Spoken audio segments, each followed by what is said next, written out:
Kwentong kalakbay natin for today is naligaw, nag-road trip. Mga kalakbay ngayon, naliligaw na kami. Hindi na namin alam kung saan ang tamang daan.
Japanese.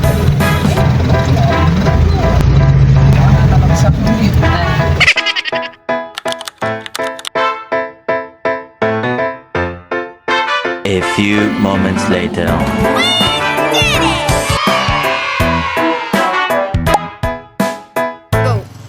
Hello mga kalakbay!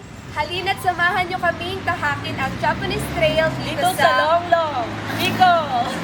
Kwentong kalakbay natin for today is naligaw, nag-road trip. Kurenta namin yan eh. Ay, uy, baka ko yun eh, ba't mo pinarenta? Boy, always Ayun, right kayo mga samahan nyo lalaki na. talaga. Always wrong.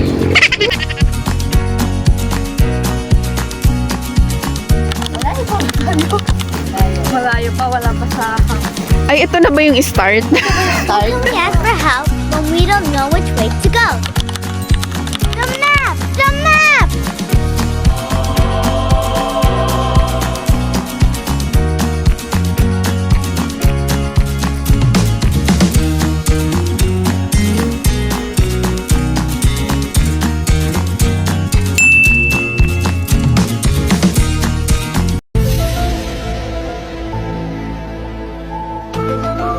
Ay, wow, Hello dito mga kalakbay ngayon, naliligaw na kami.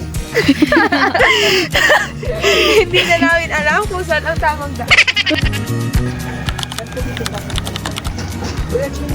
Japanese trip na to.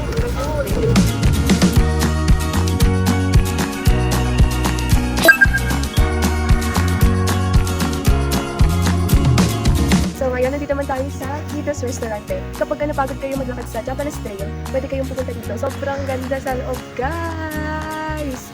Tsaka maganda siya lalo kapag gabi. Maraming ilaw, tapos open areas sa baba. Kaya, try nyo na.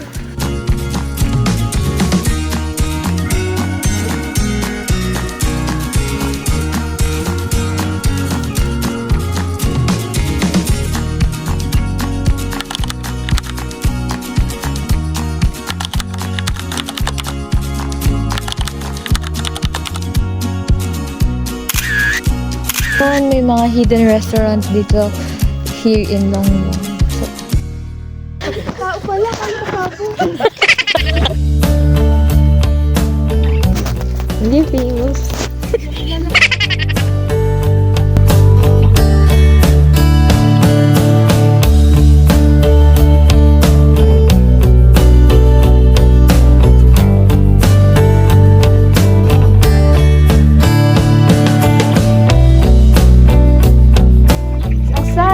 It's a sign, mag-move on ka na. Let's see, let's discover. Did you find the mountain? Point if you see the mountain. Yun ba? Bakit ka dun sa amin naliligaw ka naman siguro? Hi guys! So ayun, nandito na kami sa may Japanese trail dito sa may Longlong. So ayun nga, kalakbay, may fun fact tayo. So, Japanese trail, ginawa siya ng mga Japanese laborers na mismong Amerikano yung nagpagawa sa kanila noong mismong World War II. And ito rin yung parang gumawa sa connection ng Cannon Road to dito sa Longlong.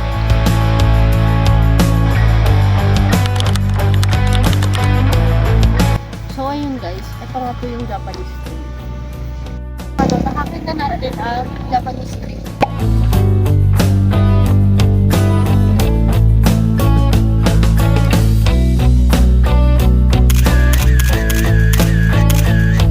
Mga kalakbay, nandito tayo sa Alapu Adventure Camp.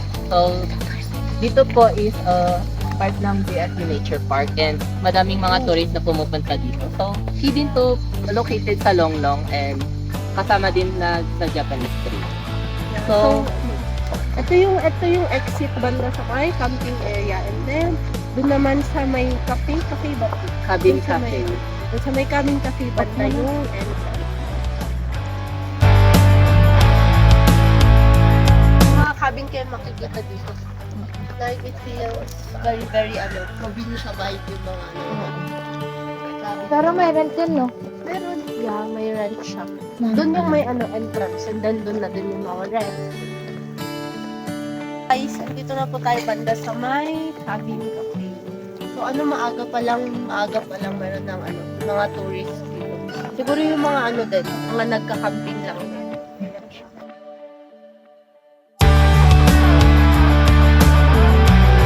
Ito na kami sa Pagi Trail Cafe Bistro.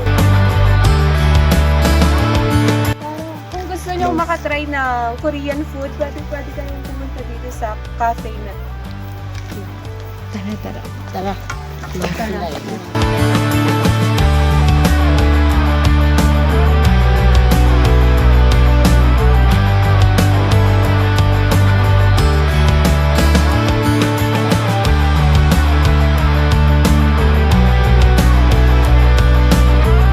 By Japanese Trail, pupunta na kami sa Warrior's Nest.